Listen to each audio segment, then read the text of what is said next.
How do you keep yourself organized when you have more than one project on at a time? I don't know. My life is so like, I don't even know.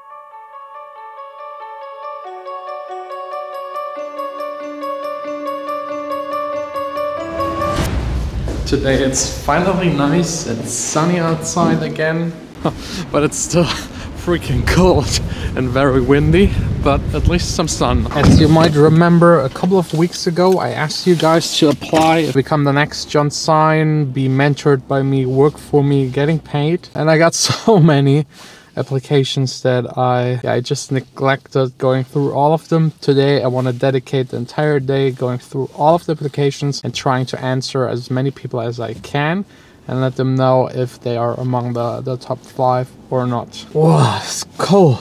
Definitely need the heating.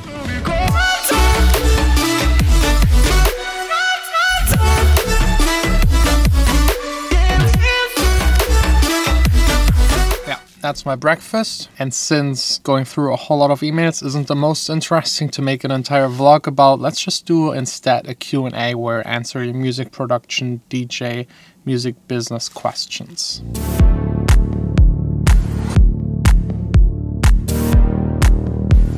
Such an extremely busy day. I'm back at home, it's almost midnight. Here's what happened. Wow, today was crazy busy. I didn't even do anything. There were some emergency things. Can't really talk about it, and now I have to pick up Vanessa. She's already waiting half an hour for me to get picked up. Hi. Hi. Hi. Hi. Hi. Back home, dinner, pasta, and then actually the Q&A. So back to me at home doing the Q&A. First question, how can you find someone where you can ghost produce for? This question, a lot of people already asked it. There is no real way to do it, but basically you have to already be a producer and release music, because with that released music, people will start approaching you and ask you if you can also produce for them. To become a ghost producer without ever having released anything is extremely hard. It only works if you're really well connected. So for me, living in Berlin was the key. I met a lot of DJs that couldn't produce and asked me to produce for them. Next one by Cash Music. What do you think is the best way to build relationships with music creators such as YouTube channel owners and owners of big Spotify playlists? The easiest way, and probably the only way except for knowing them in person somehow, is to just send your music to them. They all have emails where you can submit your songs to.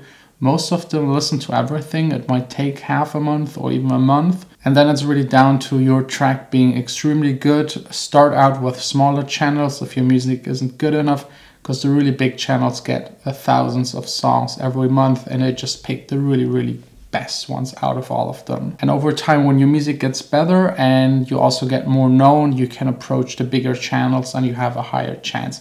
Also going to events like the Dance Fair, Amsterdam Dance Event definitely help. Next one by Dirty Cookies. How did you just start making a bunch of money from your music? Just Spotify plays or more than just that? Basically, yes, Spotify is like making 90% of all of my music sales, of my music, and also the music of all of the people on my label. So yeah, Spotify, really good. And of course, all of the money people owed to me that I just got back by getting a lawyer. Tips for how to get people to find your tracks after you released it. We already talked about it, like the Spotify, YouTube creators that are multiplicators for your music. They release it on their channels and you get way more people. Same on SoundCloud and your social media. Is there still a chance for newcomers in the EDM world? Yes, definitely. There will be always a chance for everyone, and no matter what. You just have to be better than the rest and you have to catch up everything everyone else learned before you even started, which is sometimes hard, but usually this also gives you new opportunities to just approach things differently and introduce new things. So just keep it up, just do your thing, do it differently, and you will end up where you want to end up. How to go about getting yourself on the Spotify playlist. Yeah, I already answered it, but maybe I should do an entire video about Spotify playlist.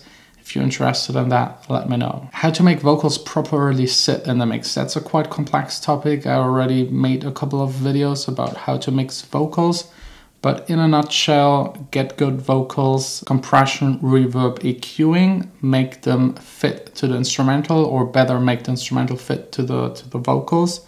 Carve a little bit out of the instrumental to make room for the vocals. How do you start building connections in the music industry? Just go out, go to events, go to clubs, meet other musicians at those places, go to concerts, just talk to the people. I think that's the best way. Sure, you can meet people online, but those relationships don't usually work that great. The next one is quite interesting. Should you wait with your songs until they're perfect, or just release them step by step over time? It really depends, but I personally would advise you to release your music as soon as you made a full, complete song, start to finish. That's usually the time where you should start releasing. If one day you don't like it anymore, you can still switch up your artist name and release with another artist name.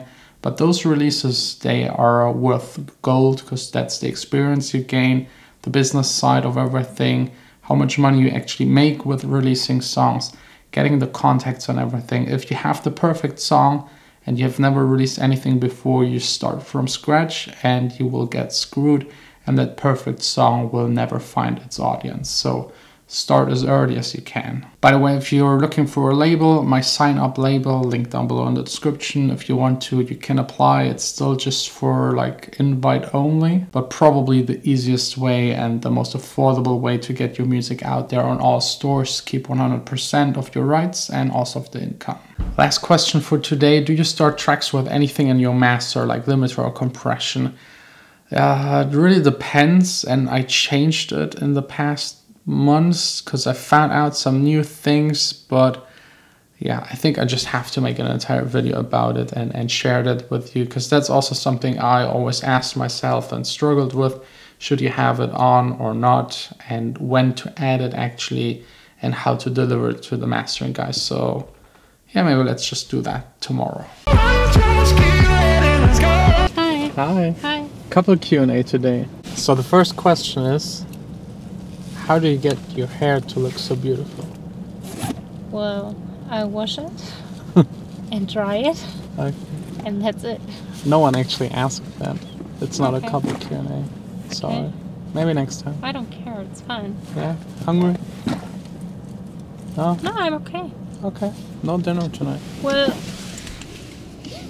I can eat even if I'm not hungry. Yeah, I know. Me too. That's our problem. Let's go.